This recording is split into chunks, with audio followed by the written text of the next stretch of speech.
Existe uma riqueza embaixo do Brasil que está no centro de uma disputa entre as maiores potências do mundo. Uma disputa que envolve China, Estados Unidos, União Europeia e Índia. Uma disputa que determina quem vai liderar a economia do século XXI.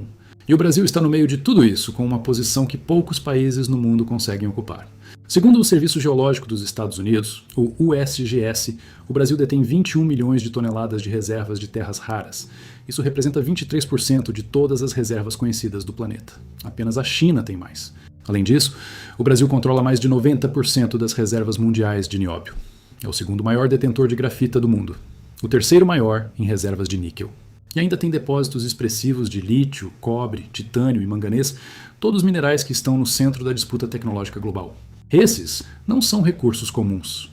São os insumos físicos sem os quais não existe veículo elétrico, não existe turbina eólica, não existe semicondutor avançado, não existe equipamento de defesa moderno. São os minerais que constroem a economia digital do século XXI. E o Brasil tem uma quantidade desproporcional desse tesouro. A pergunta que esse vídeo vai responder é: o que o país está fazendo com isso? Se você quer entender por que os minerais do subsolo brasileiro estão no centro da geopolítica global, deixa o seu like agora. Comenta aqui embaixo, minerais, para eu saber que você chegou até aqui. E se inscreve no canal para continuar acompanhando essa história. Antes de entender o poder que o Brasil tem nas mãos, é preciso entender o que são as terras raras e por que o mundo inteiro está brigando por elas. Terras raras é o nome dado a um grupo de 17 elementos químicos da tabela periódica. O nome é um pouco enganoso. Esses elementos não são exatamente raros na crosta terrestre. O que os torna estratégicos é a dificuldade de concentrá-los em quantidade suficiente para a extração econômica e, principalmente, o processo extremamente complexo de separá-los e refiná-los para uso industrial. Cada um desses 17 elementos tem propriedades únicas magnéticas, elétricas, luminescentes ou catalíticas, que não podem ser substituídas por outros materiais nas aplicações tecnológicas mais avançadas. O neodímio e o praseodímio são usados para fabricar os ímãs permanentes de alto desempenho que movem os motores de veículos elétricos e as turbinas de energia eólica. Sem eles, não existe motor elétrico eficiente. O disprósio aumenta a resistência desses ímãs em temperaturas elevadas, essencial para veículos elétricos, que operam em climas quentes. O európio e o térbio são usados em telas de alta resolução e em iluminação de LED. O lantânio é insumo essencial na produção de baterias de veículos híbridos e catalisadores de refinamento de petróleo. O érbio e o itérbio são fundamentais para fibras ópticas e lasers industriais, e o escândio está sendo incorporado em ligas de alumínio para a aviação e em células de combustível de hidrogênio. Segundo a Agência Internacional de Energia, a AIEA, a demanda global por terras raras deve crescer de 3 a 7 vezes até 2040, dependendo do ritmo da transição energética. Cada país que não garantir acesso seguro a esses materiais vai depender de quem os controla. E quem os controla hoje, na prática, é a China. A China entendeu antes de qualquer outro país o valor estratégico das terras raras. Ao longo dos anos 1990 e 2000, Pequim construiu uma cadeia produtiva completa, da extração ao processamento, passando pela separação química e a fabricação de componentes finais, como ímãs permanentes. O resultado é que hoje a China concentra, segundo o USGS 2025, 44 milhões de toneladas em reservas, 52% do total mundial. Controla entre 70% e 91% do processamento e refino global, dependendo do elemento, segundo a Agência Internacional de Energia.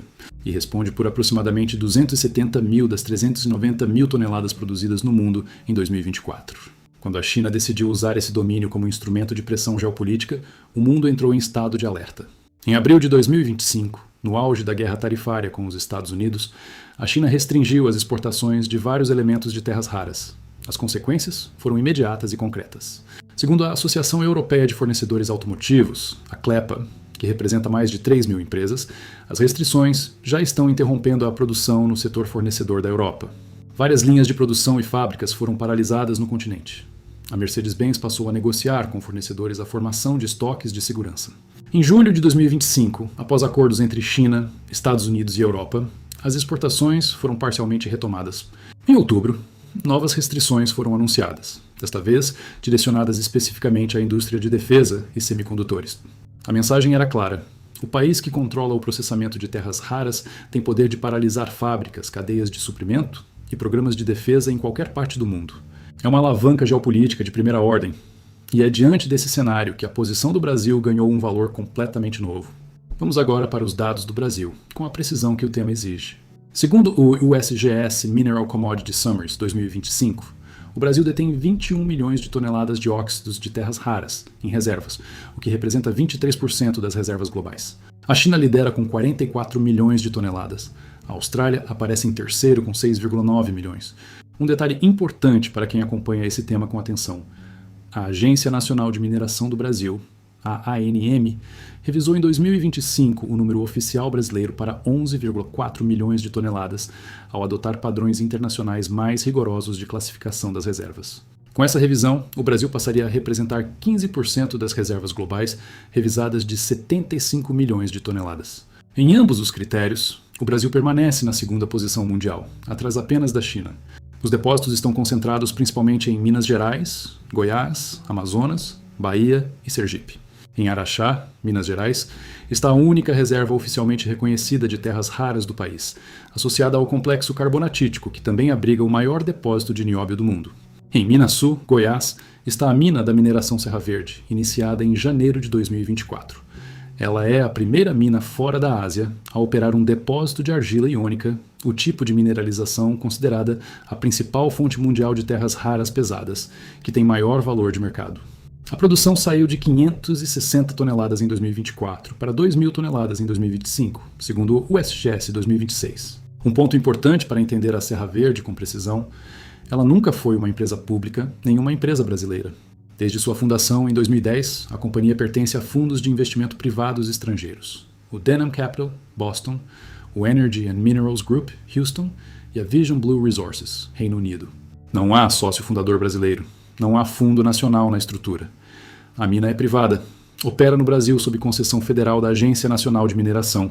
E seus controladores sempre foram grupos internacionais de capital de risco, especializados em mineração. Isso é relevante para qualquer debate sobre o destino da produção e o papel do Estado nesse setor. No Amazonas, o depósito de 6 Lagos, localizado próximo a São Gabriel da Cachoeira, tem recursos estimados em 43,5 milhões de toneladas de elementos de terras raras. É um dos maiores depósitos identificados do mundo. Porém, a área se encontra em território indígena, o que impede legalmente sua exploração no marco regulatório atual. Mas as terras raras são apenas parte do patrimônio mineral estratégico do Brasil. O nióbio é onde o país tem posição verdadeiramente única. Segundo o Serviço Geológico do Brasil, o SGB, o Brasil detém mais de 90% das reservas mundiais conhecidas de nióbio, com 16 milhões de toneladas. Esse mineral é essencial para a produção de aços de alta resistência, supercondutores, baterias de nova geração e componentes aeroespaciais. A Europa depende do Brasil para 82% do nióbio que consome. O Brasil também é o segundo maior detentor de grafita do mundo, com 74 milhões de toneladas, quase o mesmo volume da China, que lidera o ranking. A grafita é a matéria-prima fundamental para os ânodos das baterias de íons de lítio que movem veículos elétricos e armazenam energia renovável. E é o terceiro maior detentor de reservas de níquel, com 16 milhões de toneladas, mineral crítico para baterias de alta densidade energética. Aqui está o paradoxo central que o Brasil precisa resolver, e que qualquer análise honesta do tema é obrigada a colocar na mesa. O Brasil tem a segunda maior reserva de terras raras do mundo, mas em 2024 produziu apenas 20 toneladas desses elementos. A China produziu 270 mil toneladas no mesmo ano. O Brasil respondeu por menos de 1% da produção mundial. Segundo o IPEA, o Instituto de Pesquisa Econômica Aplicada, em estudo publicado em dezembro de 2025, o Brasil está ficando para trás na corrida pelos minerais estratégicos. O país exporta minérios brutos de baixo valor agregado e importa caro equipamentos verdes. É exportador de rocha e importador de tecnologia. O Instituto Minere descreveu a situação com clareza. Ter o minério não é o mesmo que saber o que fazer com ele. Por que isso acontece? O SGB aponta 3 obstáculos estruturais interligados. O primeiro é regulatório. O Brasil ainda opera sob o Código de Mineração de 1967, criado em um contexto em que grande parte das tecnologias que dependem desses minerais hoje simplesmente não existia. A legislação não foi desenhada para o contexto de minerais estratégicos do século XXI. 2 projetos de lei tramitam no Congresso para mudar isso: o PL 27980, 2024 e o PL 4443, 2025. O segundo obstáculo é infraestrutural. O Brasil não tem capacidade instalada de refino e processamento de terras raras em escala relevante. A extração do minério é relativamente simples. O desafio está nos processos químicos intensivos de separação e purificação dos elementos individuais, etapas que exigem tecnologia especializada, alto consumo energético e décadas de investimento em desenvolvimento industrial. O terceiro obstáculo é financeiro. Projetos de mineração de terras raras têm maturação longa, geralmente de 10 a 15 anos, entre a descoberta e a produção em escala comercial. Isso exige capital paciente e investidores dispostos a esperar anos antes de ver retorno. No Brasil, esse tipo de financiamento de longo prazo ainda é escasso. A boa notícia é que esse diagnóstico está gerando resposta concreta, mesmo que ainda insuficiente frente ao potencial do país. O IBRAM, o Instituto Brasileiro de Mineração, estima que entre 2026 e 2030, os investimentos em produção de terras raras no Brasil devem atingir 2,4 bilhões de dólares. Com base nos projetos mais avançados, o Brasil poderá produzir entre 40 e 50 mil toneladas de óxidos de terras raras até 2030, passando de menos de 1% para cerca de 10% da produção mundial atual. O BNDES lançou em 2025 a chamada Pública de Planos de Negócios para a Transformação de Minerais Estratégicos, que recebeu 56 propostas, somando mais de 85 bilhões de reais, em potenciais investimentos, distribuídos por 23 estados brasileiros. O banco também criou o Fundo de Investimento em Participações Minerais Estratégicos, com capacidade de mobilizar até 1 bilhão. A mineração Serra Verde em Minaçu, Goiás, é o exemplo mais concreto do que é possível. Iniciada em 2024, é a primeira operação fora da Ásia a usar tecnologia de argila iônica para a extração de terras raras pesadas. A produção cresceu de 560 toneladas em 2024 para 2.000 toneladas em 2025, com capacidade instalada de 5.000 toneladas anuais. Como mencionamos anteriormente, a Serra Verde é uma empresa privada de capital estrangeiro desde a origem. Em abril de 2026, seus controladores venderam 100% do grupo à americana USL Rare Earth por cerca de 2,8 bilhões de dólares, uma transação entre privados, comunicada à Agência Nacional de Mineração, sem envolvimento direto do governo federal no ato da venda. O episódio acendeu o debate sobre a necessidade de uma regulação específica para ativos minerais considerados estratégicos, debate que, até então, o Brasil não havia concluído. O SGB Serviço Geológico do Brasil afirmou que o protagonismo do Brasil na produção de terras raras é inevitável. O diretor Inácio Melo foi além. O Brasil se tornará o maior produtor global de ETRs. Mas especialistas do Instituto Mineri, do IPEA e de The Conversation Brasil advertem: potencial geológico e capacidade industrial são coisas diferentes. O Brasil precisará investir não apenas em mineração, mas em toda a cadeia separação química, metalurgia, fabricação de ímãs permanentes, para transformar suas reservas em poder real na economia global. Voltemos à pergunta central desse vídeo. O Brasil pode ser a nova Arábia Saudita dos minerais tecnológicos? A analogia tem fundamento nos dados. Assim como a Arábia Saudita controlou por décadas o preço do petróleo por deter uma fração desproporcional das reservas globais, o Brasil tem uma posição geologicamente privilegiada em minerais que são insubstituíveis na economia digital. Mas há diferenças importantes que precisam ser colocadas na mesa. A Arábia Saudita não apenas tem petróleo, tem capacidade de extração em escala, infraestrutura de processamento consolidada e, por décadas, uma organização coletiva com outros produtores, a OPEP, para exercer poder de mercado de forma coordenada. Seu poder veio da combinação de reservas com capacidade real de influenciar a oferta. O Brasil hoje tem as reservas, mas ainda não tem a capacidade de processamento que transforma reservas em poder de barganha real. Segundo o Instituto Mineri, poder de barganha potencial e poder de barganha real são coisas muito diferentes. E o Brasil, por enquanto, está muito mais no primeiro campo do que no segundo. O que o Brasil tem de singular é outra coisa. É um dos poucos países do mundo com perfil de não alinhamento consolidado. O país mantém laços econômicos tanto com os Estados Unidos quanto com a China, com a União Europeia e com países emergentes. Em um mundo de blocos em formação, onde China e Estados Unidos disputam aliados e cadeias de suprimento, um país que pode negociar com todos ao mesmo tempo tem uma margem de manobra que países menores simplesmente não possuem. Essa autonomia política é, em si, uma forma de poder. E foi exatamente esse poder de negociação que o Brasil começou a exercer nas conversas recentes com os Estados Unidos sobre minerais críticos, quando o governo brasileiro deixou claro que qualquer acordo de fornecimento precisa incluir transferência de tecnologia e industrialização em solo brasileiro. Para que o potencial mineral do Brasil se transforme em poder econômico e geopolítico real, o caminho passa por 4 frentes concretas, identificadas por pesquisadores do IPEA, do SGB e do Instituto Mineri. A primeira é a atualização do marco regulatório. O Código de Mineração de 1967 precisa ser substituído por legislação que reconheça o valor estratégico desses minerais e estabeleça condições claras para investimento de longo prazo, incluindo exigências de processamento local e transferência de tecnologia. A segunda é o investimento em refino e processamento. Exportar minério bruto é exportar rocha.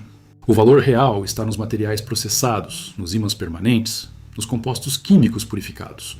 Construir essa capacidade industrial no Brasil é o passo que transforma uma potência geológica em potência industrial. A terceira é o mapeamento geológico do território. Menos de 30% do território brasileiro foi mapeado geologicamente em detalhe. O SGB tem evidências de que há muito mais a ser descoberto. Ampliar esse conhecimento é a base de qualquer política mineral séria.